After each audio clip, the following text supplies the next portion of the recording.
என்னுடைய வணக்கமும் என்னுடைய நன்றிகளும்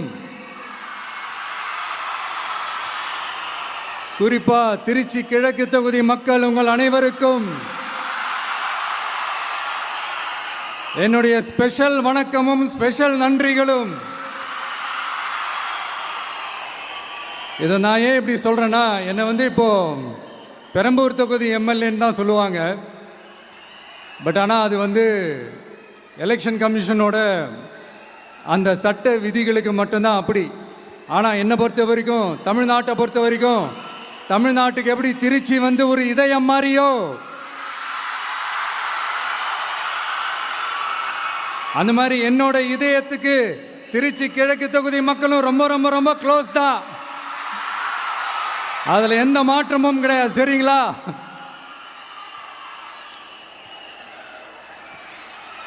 ஆட்சிக்கு சில வாரங்கள் கூட ஆகல.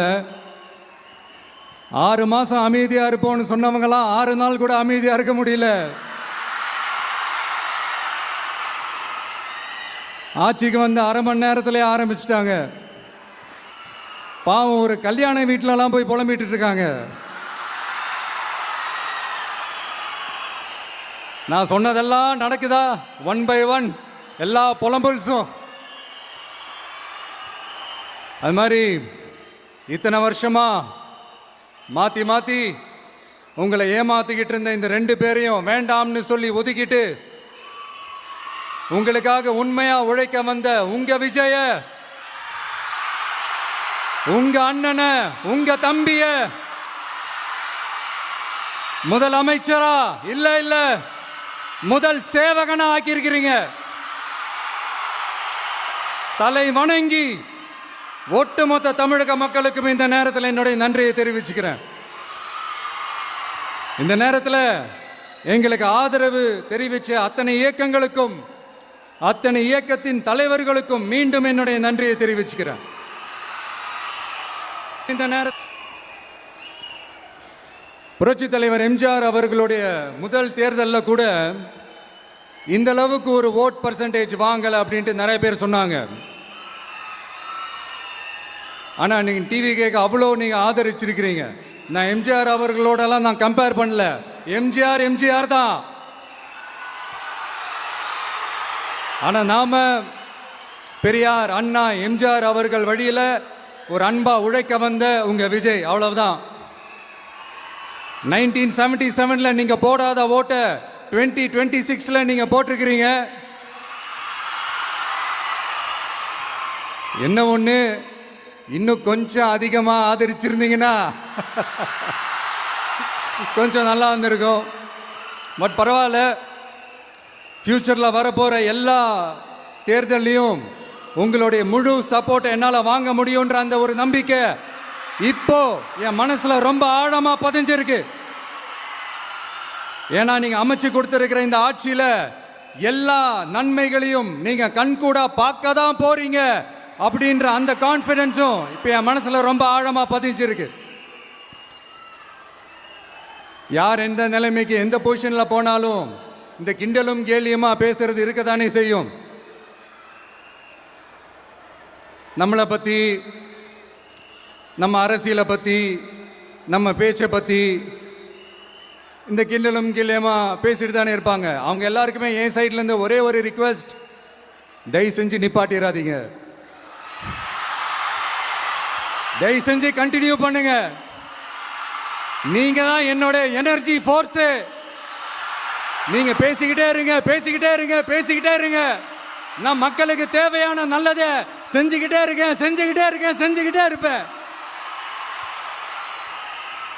அடுத்து இப்போ நம்ம புதுசாக அந்த சூட்லாம் போட்டு வரோம்ல, அதை பற்றி கூட நிறைய பேர், ஏன் நாமெல்லாம் கோட் சூட்லாம் போடக்கூடாதா? அதிகாரம் செய்கிறவங்களும் ஆதிக்க சக்திகளும் மட்டும்தான் கோட் சூட்லாம் போடணுமா என்ன? அப்பெல்லாம் எதுவுமே கிடையாது. நான் என்ன கலராக போட்டு வரேன், 2 கலர். நம்ம எல்லாரும் மனசு மாதிரியே பிளாக் அண்ட் ஒயிட். எல்லாத்திலும் பிளாக் அண்ட் ஒயிட்டா இந்த விஜய் இருப்பான் அப்படின்னு காட்டுறதுக்கு தான் அந்த கலர். அடுத்து அந்த பிளாக் கூட யாரை குறிக்கும் எதை குறிக்கும்ன்றது நான் சொல்லி தான் தெரியணும்னு அவசியம் இல்லை, அது உங்களுக்கே நல்லா தெரியும். எல்லாத்துக்கும் இப்படி வழக்கம் சொல்லிக்கிட்டு நசன் பேசுகிற டைப்பும் நம்ம கிடையாது. உங்களுக்கே தெரியும், அதிகபட்சமாக எல்லா மீட்டிங்கிலும் 20 நிமிஷம்குள்ளே தான் நான் பேசியிருக்கிறேன்.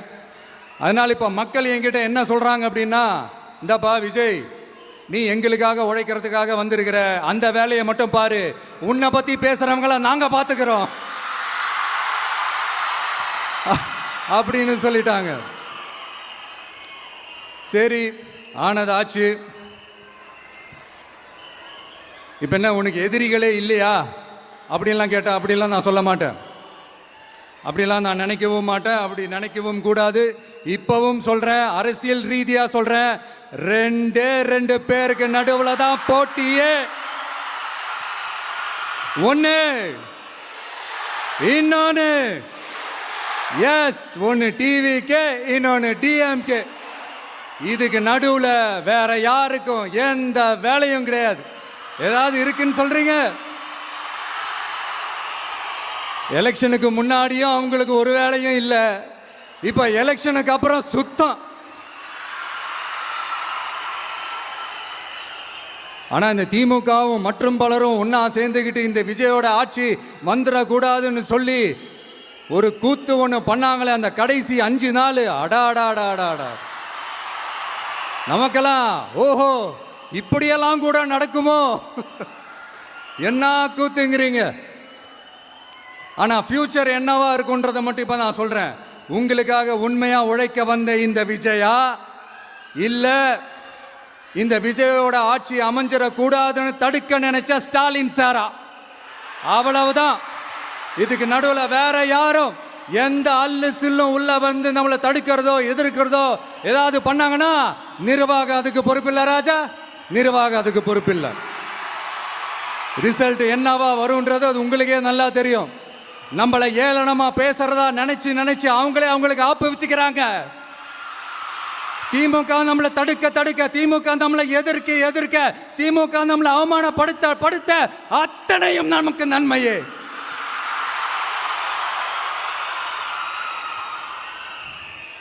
ஒன்று கவனிச்சிங்களா மக்களே, நம்ம ஆட்சிக்கு வந்ததுக்கு அப்புறம் ஒரு விஷயம் ஒன்று நடந்துகிட்டு இருக்கு. இது இந்த ஜென்சி தலைமுறையை அட்ராக்ட் பண்ணுறதுக்காக இங்கிலீஷ் தமிழ் கலந்த அறிக்கை, அது சொல்ல வந்த நினைச்சிங்களா? அந்த காமெடியெல்லாம் கிடையாது. அடுத்து இந்த ரியாலிட்டியை மறந்துட்டு இந்த ரீல்ஸ் போடுறது, அது சொல்ல வந்தீங்களா? அந்த காமெடியும் கிடையாது. இது சீரியஸாக ஒரு விஷயம் நடந்துக்கிட்டு இருக்கு. முன்னெல்லாம் சட்டசபையில் யார் பேசுனா நமக்கு என்ன, யார் அடிச்சுக்கிட்டா நமக்கு என்னன்னு இருந்த கூட்டம்லாம் இப்போ சட்டசபையில் என்ன நடக்குது, என்ன பேசிக்கிறாங்கன்றது ரொம்ப உன்னிப்பாக கவனிக்கிறாங்க. கவனிச்சிங்களா? திமுக ஸ்டைல்லையே சொல்லணும்னா ரீல்ஸ் போட்ட கூட்டம்லாம் இப்போ நியூஸ் பார்த்துக்கிட்டு இருக்கிறாங்க. அதில் நமக்கு சந்தோஷம்தான், பெருமை தான். நம்மளுடைய யங்ஸ்டர்ஸ், நம்ம பெண்கள் எல்லாம் அந்த அரசியல் என்னன்னு தெரிஞ்சுக்கணும், அந்த அரசியல் என்னன்னு புரிஞ்சுக்கணும்னு அப்படி ஒரு விழிப்புணர்வு ஏற்பட்டிருக்கு. அதில் எங்களுக்கு சந்தோஷம்தான். இதெல்லாம் யாரால நடந்திருக்கின்றது நான் சொல்லி தான் உங்களுக்கு தெரியணும்னு அவசியம் இல்லை, அது உங்களுக்கே நல்லா தெரியும். இப்படிப்பட்ட நம்ம தெய்வங்களை, இப்படிப்பட்ட நம்ம மக்களை தற்குறின்றது இன்னமும் சொல்லிக்கிட்டு இருக்கிறாங்க. நான் காஞ்சிபுரத்தில் சொன்னதை தான் இங்கே நான் திரும்பவும் ரிப்பீட் பண்ணுறேன். நீங்கள் தற்குறின்னு சொன்னீங்களே, அவங்க தான் உங்களோட அரசியல் வாழ்க்கையே ஒரு கேள்விக்குறி ஆக்கியிருக்கிறாங்க. கேள்விக்குறி ஆக்கிட்டாங்க, இன்னமும் ஆக்க போறாங்க. அன்னைக்கு நான் சொன்னப்போ சிரிச்சவங்களாம் இன்னைக்கு என்ன பண்ண போறாங்களோ. உண்மையை சொன்னாதான் அந்த கூட்டத்துக்கு கசக்குமே. உண்மையிலே நீங்க மக்கள் மனசை புரிஞ்சு வச்சிருந்தீங்கன்னா நீங்க இப்படி மக்களை தப்பாவே பேசியிருக்க மாட்டீங்க. அது என்ன, அப்புறம் அரசியல் புரிதல் இல்லாம மக்கள் நமக்கு ஓட்டு போட்டுட்டாங்களாம். இந்த கவர்ச்சியில மயங்கி மக்கள் நமக்கு ஓட்டு போட்டுட்டாங்களா? நான் என்ன, சரி விடுங்க.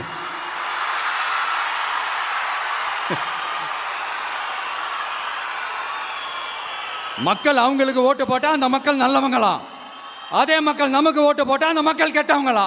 தற்குறியா? இதே மக்கள் தான் இத்தனை வருஷமா அவங்களுக்கு ஓட்டு போட்டுட்டு இருந்தாங்க. உங்களுக்கு மட்டும் என்ன, வேற ஏதாவது பிளானட்ல இருந்து குதிச்சு ஓட்டு போட்டு போனாங்களா? தற்குறியாமா? தற்குறி நல்லா வருது, வேணான்னு பாக்குறேன். எங்க அண்ணன் விஜயகாந்த் அண்ணன் சொல்ற மாதிரி. அண்ணா அவர்கள் ஆரம்பிச்ச கட்சியை ஒரு அடிமை கூடாரமா ஆக்குனது யாருங்க சார்? இப்படியெல்லாம் ஆக்கிட்டு உண்மையை சொல்லு உடன்பிறப்பேவா. உங்களோட அந்த உண்மையான உடன்பிறப்புக்கெல்லாம் என்ன சொல்றாங்க தெரியுமா சார்? திமுக இப்படி ஆனதுக்கு காரணம், அந்த காரணத்தை வெளியிலலாம் போய் தேடாதீங்க, உங்க குடும்பத்துக்குள்ளேயே கேளுங்கிறாங்க. உங்களுக்காக மாடா உழைச்சி தேஞ்சு போய் கிடக்கிறோம். திமுக இப்படி ஆனதுக்கு காரணம் உழைக்காம சொகுசா இருக்கிற உங்க குடும்பத்துக்குள்ளேயே போய் கேளுங்கிறாங்க.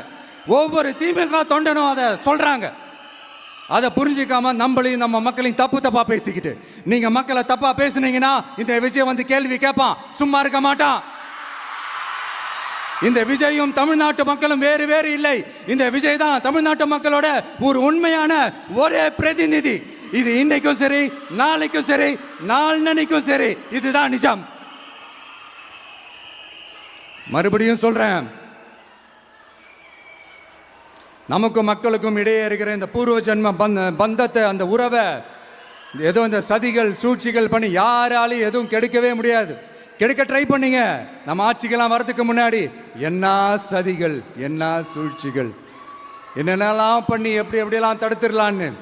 ஆனால் இப்போ ஆட்சிக்கு வந்த இந்த சாமானிய மக்கள் ஆட்சியை நீங்கள் இந்த எதிர்கட்சியாக இருக்கும் போது ஒன்று யூஸ் பண்ணுவீங்களே, இந்த பழைய டெக்னிக்கு, அதெல்லாம் யூஸ் பண்ணி நம்மளையும் மக்களையும் பிரிச்சலாம்னு நினச்சிங்கன்னா அது ஒரு காலம் நடக்காது. மக்கள்லாம் ரொம்ப தெளிவாயிட்டாங்க சார், ரொம்ப தெளிவாயிட்டாங்க. அதனால ஒரு ஆக்கப்பூர்வமான ஒரு எதிர்கட்சியை செயல்பட்டு மக்கள் மனசை வெல்ல பாருங்க. இந்த கடைசி லாஸ்ட் 1 மந்த்தா நடந்த ஒரு சில விஷயங்கள் உங்ககிட்ட நான் ஷேர் பண்ணணும்னு ஆசைப்படுறேன். இந்த 200 யூனிட் மின்சாரம், கட்டணமில்லா மின்சாரம் அறிவித்தோம். அதில் ஆல்ரெடி இருந்த 100 யூனிட் திமுக கொடுத்தது கிடையாது. மேடம் ஜெயலலிதா மேடம் இருந்தப்போ செஞ்சுட்டு போனது. ஸ்டாலின் சார் பதவி போன அந்த கடுப்புல அறிக்கையா விட்டு தள்ளிக்கிட்டு இருக்கிறாரு. என்ன பண்ணீங்க உங்களுடைய ஆட்சியில்? மக்கள் பணத்தை, டாஸ்மாக்ல இருந்து அடிச்ச அந்த பணத்தை, ஊழல் செஞ்ச அந்த ஃபைலை க்ளோஸ் பண்றதுக்கு அலையா அலைஞ்சிங்க. ஆனா இந்த விஜய் மக்களுக்கு தொந்தரவா இருக்கிற அதே டாஸ்மாக க்ளோஸ் பண்ணா. விவசாயிகளோட அந்த கடனை தள்ளுபடி மேக்சிமம் இந்த 1 மந்த்ல என்ன செய்ய முடியுமோ அதை செஞ்சான்.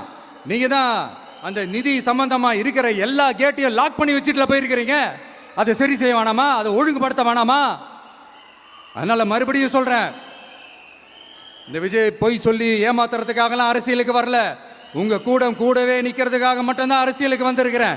அதுல எந்த மாற்று கருத்துமே கிடையாது. கவலையப்படாதீங்க விவசாய பெருமக்களே. அடுத்து இந்த சட்டம் ஒழுங்கு, அது சரியில்லை இது சரியில்லைன்னு சொல்லி திமுகவும் மற்றும் பலரும் மாறி மாறி கூவுறீங்க. நான் ஒன்று கேட்குறேன், இந்த மாடல் அரசுன்னு சொல்றீங்களே, அதில் என்ன செஞ்சு வச்சுட்டு போயிருக்கீங்க? ஒரு ஊர் விடாம, ஒரு தெரு விடாம போதைப் பொருள் கலாச்சாரம் அப்படியே ஸ்ப்ரெட் ஆகி கொட்டி கிடக்குது. அது அப்பவே இனிஷியல் ஸ்டேஜ் அதை நீங்க கண்ட்ரோல் பண்ணியிருந்தீங்கன்னா இத்தனை பெண்களை இழக்க வேண்டிய ஒரு சூழ்நிலை ஏற்பட்டிருக்குமா? எல்லாத்தையும் பண்ணிட்டு பழிய தூக்கி ஏன் மேல போடுறாங்க. நீங்க என்ன பழி நம்ம மேல போட்டாலும் மக்கள் நிம்மதியா வாழக்கூடிய அந்த செயலை கண்டிப்பா இந்த விஜய் செஞ்சுதான் காட்டுவான். அதுக்காக தான் எஃபிஷியன்டான போலீஸ் ஆஃபீஸர்ஸ் நான் அப்பாயிண்ட் பண்ணியிருக்கிறேன். எஃபிஷியன்டான அந்த போலீஸ் ஆஃபீஸர்ஸ் டீம் நான் அப்பாயிண்ட் பண்ணியிருக்கிறேன். பெண்கள் பாதுகாப்பான அந்த சிங்க பெண் காவல் படை நெக்ஸ்ட் வீக் அதை இனாகரேட் பண்ண போறோம். தப்பு செஞ்சவங்களுக்கான தண்டனை, அதுக்கான சார்ஜ் ஷீட் எல்லாமே ரொம்ப ஃபாஸ்டா, ரொம்ப ஸ்பீடா செய்யறதுக்கான அந்த வேலையை செய்ய சொல்லி இருக்கிறோம். கோர்ட்ல கூட தப்பு செஞ்சவங்களுக்கான அந்த கடுமையான தண்டனை வாங்கி கொடுக்கறதுக்கான அந்த வேலையையும் ரொம்ப சீக்கிரமா செய்ய சொல்லி இருக்கிறோம். அதனால நீங்க என்ன பழி நம்ம மேல போட்டாலும் உண்மையா உறுதியா மக்களுக்கு தேவையான எல்லா விஷயங்களையும் இந்த விஜய் செஞ்சு தான் காட்டுவான். இப்படியெல்லாம் நம்ம சொல்றதுனால இவங்க என்ன சொல்லுவாங்க தெரியுமா? அவங்க தான் ஆட்சியிலே இல்லையே, அப்புறம் ஏங்க அவங்கள குறை சொல்றீங்க அப்படின்னு கேட்பாங்க. வேரில் வெந்நியை ஊற்றிட்டு போனவங்கள வெளிச்சம் போட்டு காட்டாமல் பின்ன வேற என்ன சொல்லுவாங்க? இதெல்லாம் மக்கள்கிட்ட நம்ம தெளிவாக எடுத்து சொல்லணும் இல்லையா? அதுக்காக தான் இதெல்லாம் சொல்லிகிட்டு இருக்கிறேன். நம்ம மக்களுக்காக இவ்வளோ வேலை பார்க்குறோம், ஆனால் இவங்க அதையெல்லாம் விட்டுட்டு குதிரை பேரம் பண்ணுறாரு, அது பண்ணுறாரு, இது பண்ணுறாருன்னு சொல்லிட்டு தப்பாக கதையெல்லாம் அடித்து விட்டுக்கிட்டு இந்த தீய சக்தியும் தீந்து போன சக்தியும் அதாங்க திமுகவும் மற்றும் பலரும் ஒன்னா சேர்ந்துக்கிட்டு திருட்டுத்தனமா யாருக்கும் தெரியாம ஒரு ஓரமா மூலையில உட்கார்ந்துட்டு பேரம் பேசி கூட்டு சேர்ந்து ஆட்சி அமைச்சு கொள்ளையடிக்க திட்டம் போட்டாங்க. அது ஏன் தெரியுமா? உங்களோட இந்த டிவிக்கு ஆட்சி அமைஞ்சா அவங்க போயிடும்.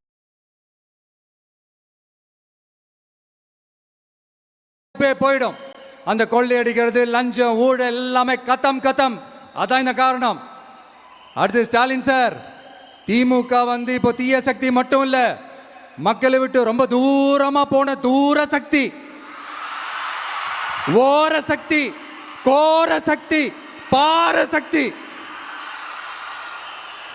நீங்க எப்போ இந்த தீந்து போன சக்தியோட நீங்க கூட்டு சேர்ந்துக்கிட்டு ஆட்சி அமைக்கணும்னு நினைச்சீங்களோ அப்பவே இந்த திமுக தூர்த்து போன சக்தியாகவும் ஆயிடுச்சு. நீங்களாம் நம்மளை பத்தி அவதூறு பேசலாமா சார்? இது நியாயமா? மக்களை இவ்வளவு பெரிய மக்கள் சக்தி நம்மளோடு இருக்கும் போது நமக்கு எதுக்கு வேற அரசியல்?